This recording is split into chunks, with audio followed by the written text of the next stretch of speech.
Hello and welcome to Cuppa Time. Today I'm thrilled to be with Valerie. Hi, Valerie. Hello.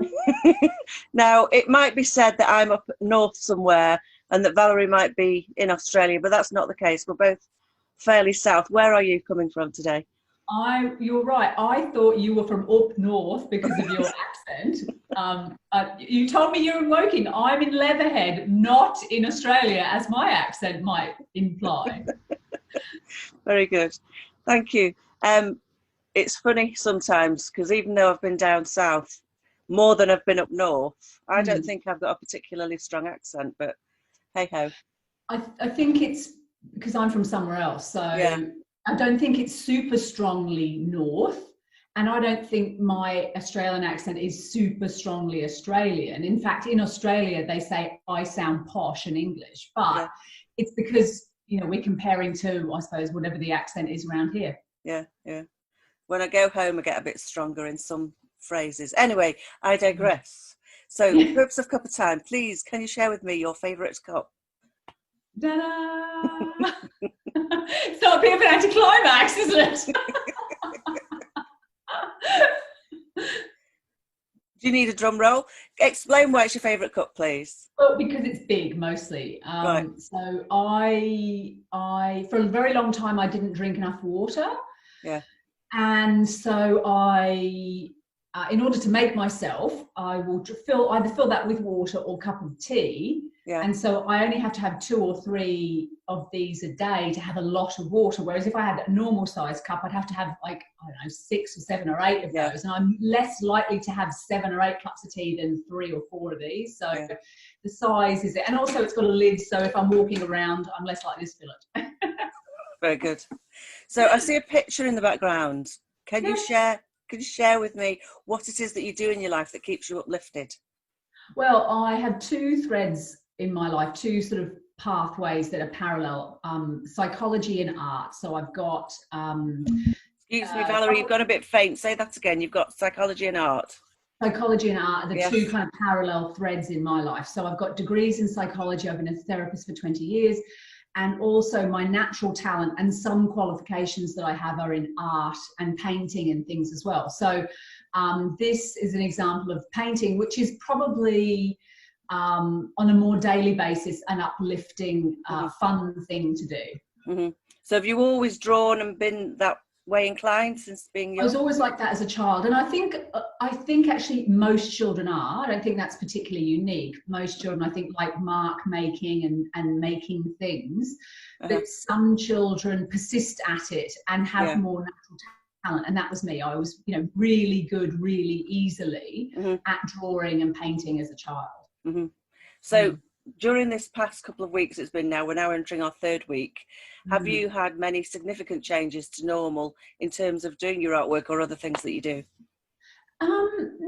Not very much, because obviously you have a place that you do art and it tends to be at home, and so that's where staying at home is kind of good, because I'm a bit of a homebody.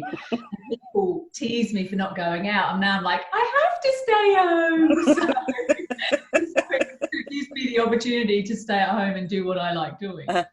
So have you actually got more work done or about the same? Oh, almost certainly more. Like I would go out more and fiff and faff around and things. And now that time spent at home painting and drawing. Yeah.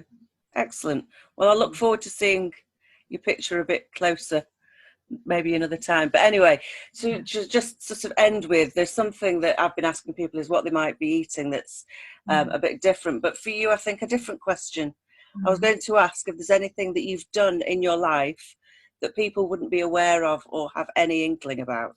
Yes, I think when I first graduated from university, I went to work for Queensland Corrective Services in Australia, which basically means the job I had was a probation and parole officer.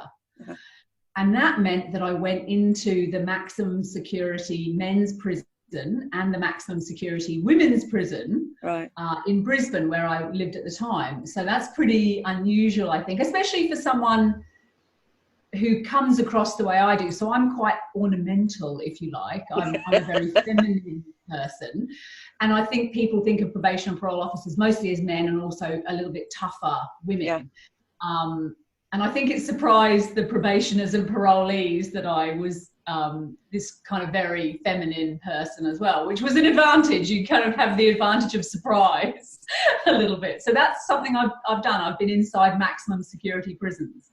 And how long did you do that for? I did that for a year. So I was a Okay. temporary probation and a temporary community corrections officer, which means probation and parole.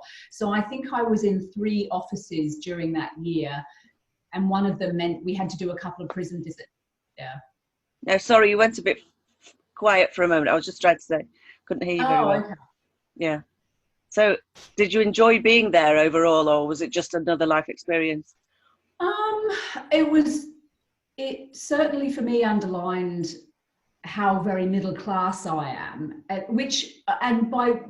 stood out because when I was young, life was a little bit hard, and I felt sorry for myself. You know, I'd had a bit of a hard upbringing, and we weren't very well off.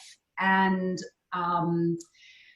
I realized when I compared my life to people who were committing crimes and in prison that although my experience was legitimate, it doesn't take my experience away.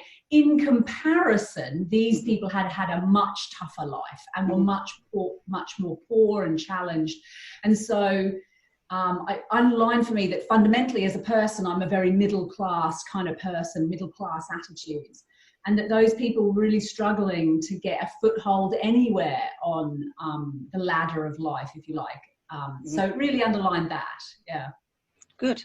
It sort of, I think, sets you in a different place. And I would just ask one thing of you before we finish, which is you recommended a book to me, and you actually said that if you could, you would recommend this book to more people. So here's your opportunity to. Yeah, if I was Bill Gates, you know what he does, goes around the world and tries to make the world a better place. If I could give one thing to every human being on the planet, it would be a copy of this book that changed my life. And the book is called The Road Less Traveled by M. Scott Peck. It just completely changed my life. I went from being very unaware, really struggling with being happy, being unhappy, not being able to communicate, connect with people because of the upbringing that I'd had, very harsh parents. And it was as though I was walking through life with my eyes shut. And the book was like someone going, ugh, and opening my eyelids. And it was like looking around and going, wow, now I can see where I'm going in life, and I can avoid the obstacles. So The Road Less Traveled by M. Scott Peck completely opened my eyes. It changed my life. It explained to me who I was and how life works and how to work life better for yourself. Yeah. Well, I've not read that one. I've read many others, but I have sent off for that. So I guess we'll end it there, and I'll come back to you with either a book review or comments, so we can bounce off each other. And it'd be great to hear what you think of that. See what happens there. Anyway, thank you for your time today. So have you got painting on the cards for today? Oh yes, yeah, I've got another one like this I'm going to start. Yeah. Excellent. All right. Well, thank you again for your time, and thank you for watching. Bye-bye. Bye.